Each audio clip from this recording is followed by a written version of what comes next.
Saan maramdaman mo after watching yourself na bida naman sa isang full length film? Una-una, thank you po sa pagsuporta.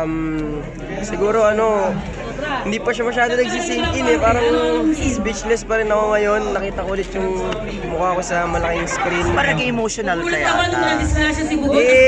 siguro dahil sa saya kasi after 4 years, pinalabas mo siya and nakita ko na maraming sumuporta. And yun, wala akong masabi. Sobrang saya. Nakaka-proud sa lahat. At may showcase din dito yung husay mo sa acting at saka yung Yun nga po yun, napanood naman po natin. Okay naman yung kinalabasan. And yun nga, nakakasayaw pa. So kaya pa. For a time ba, Bugoy, nawalan ka na rin ng pag-asa sa career or sa buhay or something at mag-concentrate na lang sa ibang trabaho off-cam? Ayoko. Nagkaroon po ako nung ganong time. Lalo na nung nagka-issue nga na nagkaanak ako. Ganun. So yun, syempre, yung mga time na yun, gusto ko na sumuko. Ayoko na talaga mag-artista. Pero yun, siguro pagkalabas ng baby, binigyan ulit ako ni God ng panibagong buhay para bumawi ulit.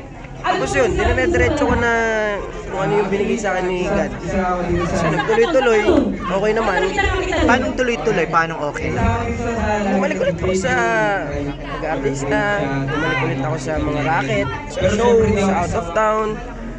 Tapos nag-stream ako, naging gamer ako. Yun. Meron namang, maganda naman ang kitaan dito kasi compared dun sa meron kang regular na series or kaya yun nga may mga ibang pelikula kang ginagawa. Malaki po yung kitaan sa gaming. Paano yun? Masasabi ko na okay naman. Gamer ka pala. Nag-stream po ako, lalo na nung pandemic. Nag-stream ako, naglaro ko online, ganun. Okay naman yung kitaan. Ano yung mga naitundaro mo na nag-game ka nung wala ka sa show? Nakabili kami ng bagong sasakyan. Tapos, nabibili namin yung mga luho namin. Talaga? Mga shoes, damit, kung ano. Tapos, nagkondo kami sa QC. Pwede ba nating sabihin na kung nag-artista ka o tuloy-tuloy sa pag-artista, hindi mo mabibili itong mga ito na in a very, very short time? Masasabi ko, depende din po Kasi, alam ko naman yung pag-artista na siyempre, hindi naman laging merong work. Hindi naman laging may ganito. Doon po sa pag-i-stream kasi parang fix na siya na monthly may income ka talaga. So may inaasahan. Opo, ganun talaga. Kasi sa pag-artista, nakabase lang tayo sa work.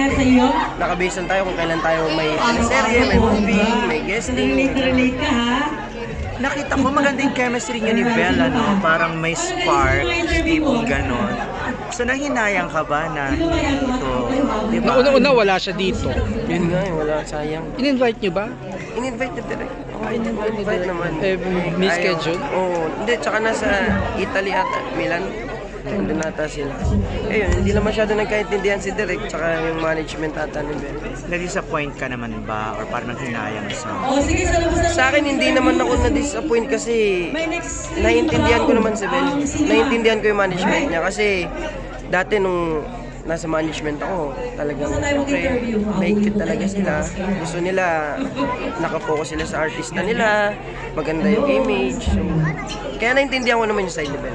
Kaya, kinilig ka rin ba doon sa mga eksena ninyo? Kasi maraming kinilig ako. Natatawa nga ako parang sabi ko, parang medyo may ano pa meron pa Anong medyo mayroon pa? May slight pong spark mga ganun Parang, alam mo yun, habang nanonood ako, natatawa ako. Sabi ko nga parang parang gusto ko bumalik ulit sa sa mga TV. Love team. Nakakatuwa. Pwede pa ba kahit may anak ka na at ang management mo ba, katulad ng ABS, tanggap ka pa rin ba, bukas pa bang pintuan nila para sa'yo? Feeling ko naman po bukas pa kasi nung time na nawala ako na po mismo kasi yung naglaylo ako na mismo yung naglaylo. Kasi parang sabi ko, sige magpapahinga muna ako, ganito. Pero okay naman, kinukuha pa rin nila ako. Pero parang ako na yung sa sarili ko na sabi ko, pahinga muna ako. Parang, kasi nung time na yun, sobrang daming pumapasok sa isip ko. Kaya kailangan ko muna ng pahinga. So yun, feeling ko naman, open naman sila sa lahat. Open naman sila na pwede naman bumalik ulit. ba? Kasi nandyan lang sila. Bakit parang medyo hindi nagtuloy-tuloy? Siyempre may pagbabago na hindi ka nila masyado ipupush, pero nasa iyo ba yung drive na kalampagin sila or itulak kanila or ganon, or bigyan ko din ng chance, or sila na mismo? Sabi ko nga po parang ngayon parang hindi pa ako masyadong okay yung mga teleserye, ganon. Parang sa TV, parang mas masaya muna ako sa mga yung ginagawa ko ngayon. Nagra-racket ako out of town. Nag-show ako out of town. Sumasayaw ako sa lahat ng tao. Inaaliw ko sila. Parang mas doon muna ako nag-enjoy ngayon.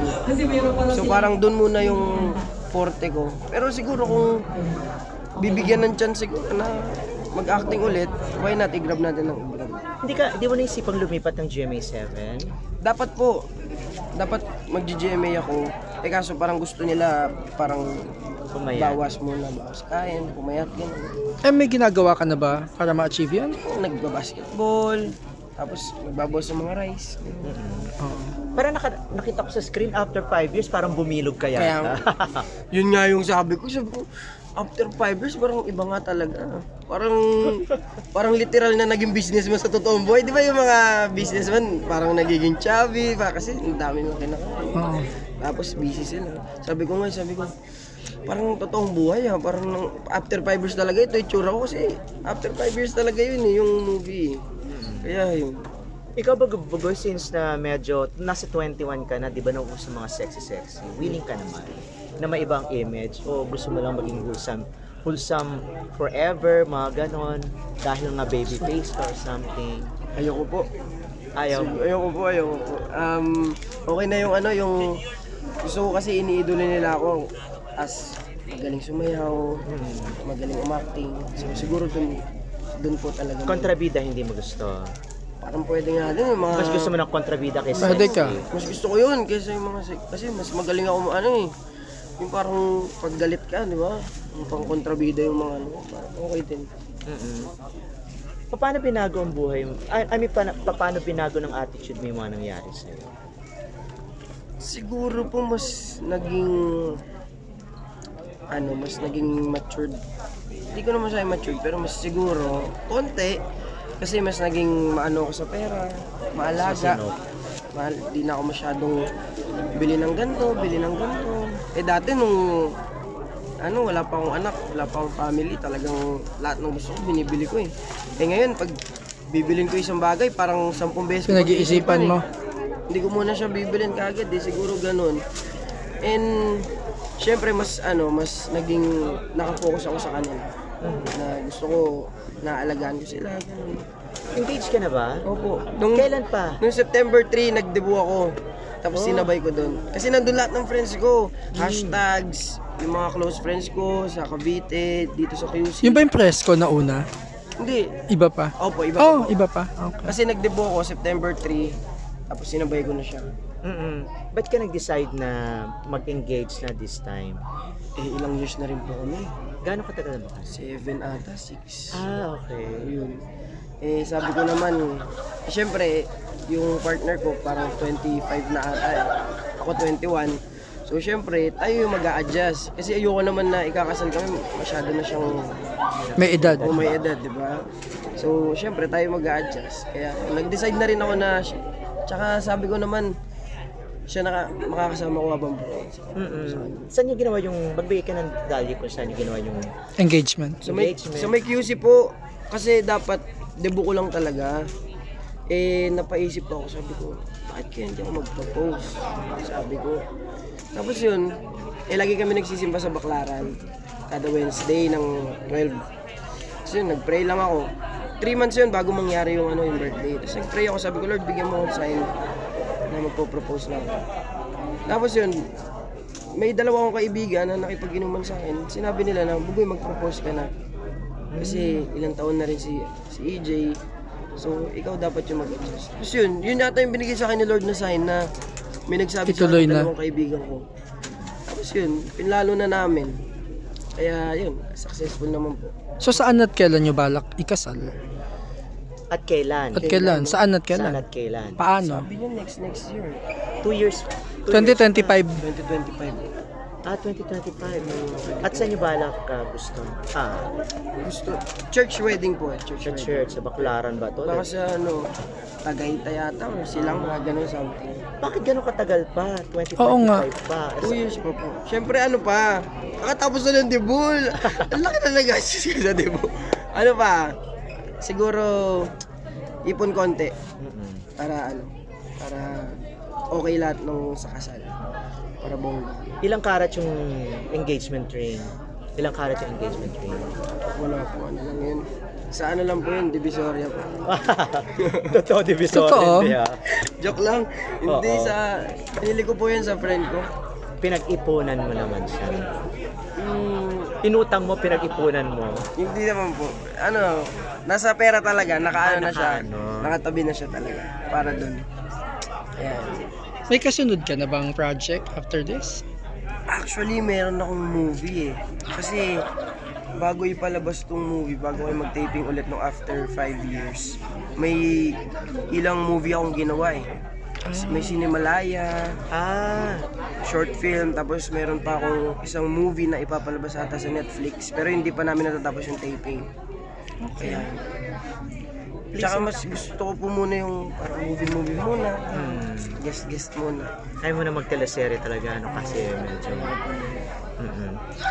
Invite mo naman yung ating mga viewers. Hello po sa inyong lahat. Ako po si Bugoy Carino. Of course, sana po suportahan nyo ang Huling Sayaw movie sa darating na September 13 in cinemas nationwide, guys. Sana kung may malapit sa inyong sinihan, malapit sa inyong SM, puntahan nyo, panoorin nyo yung Huling Sayaw. Sigurado ko matutuwa kayo, kikiligin kayo, iiyak kayo, may inspire kayo.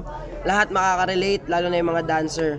So yun guys, sana po suportahan nyo ang pelikulang Pilipino, pansariling atin. Kaya sana po suportahan nyo ang Huling Sayaw movie. September 13 na po, showing. Maraming salamat po. At saka sa streaming channel mo, meron ka ba? Yes, Bugoy Carino Gaming. Doon ako nag-upload ng mga vlog. Yan. Every day? Hindi naman po. Siguro twice a week din. Oo. Ako may pahabol akong tanong, Bugoy. Kasi napanood mo, maganda naman yung movie, madami siyang aral. Ngayon ba, hindi mo iniisip na invite ko kaya si Belle to watch? Hindi na po. Wala din po ang contact sa kanya kasi. Ganun ba? Oo, wala din Pero po. would you rather na mapanood niya? Sana, mapanood niya. Kasi, yun nga sabi ni Derek.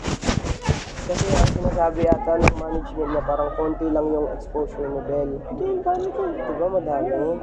So, ayaw pumayag ata. Yun yung kwento ni Derek. Ayaw pumayag ng management ni Belle na sumama si Belle dito kasi konti lang exposure daw. Nakita natin, madami. Kaya sana panoorin nila. Napanood yan, di bale? Kasi lahat ng nakapanood dito, kahit tanungin yung mga Don Bell fans na nagsasabing konti lang daw yung exposure ni Belle. Lahat na nanonood dito, lahat ng media nandito, tanungin nyo kung konti lang ba exposure.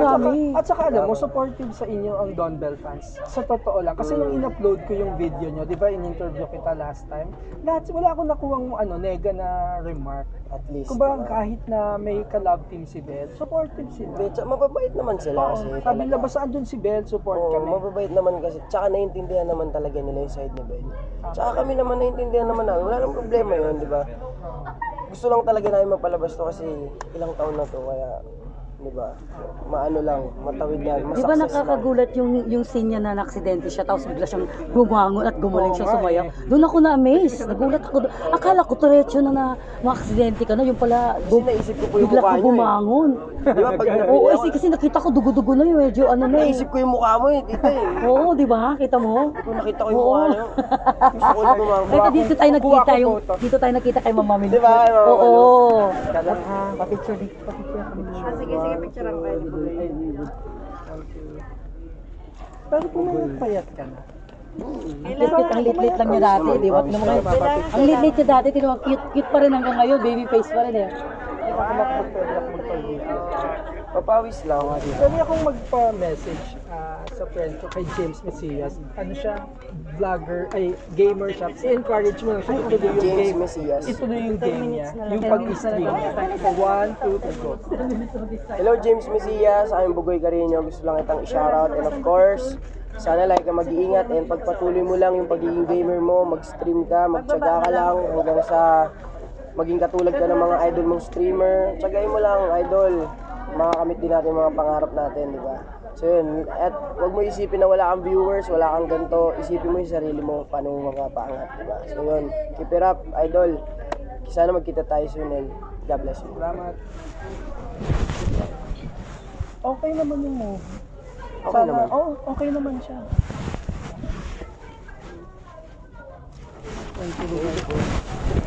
Okay siya.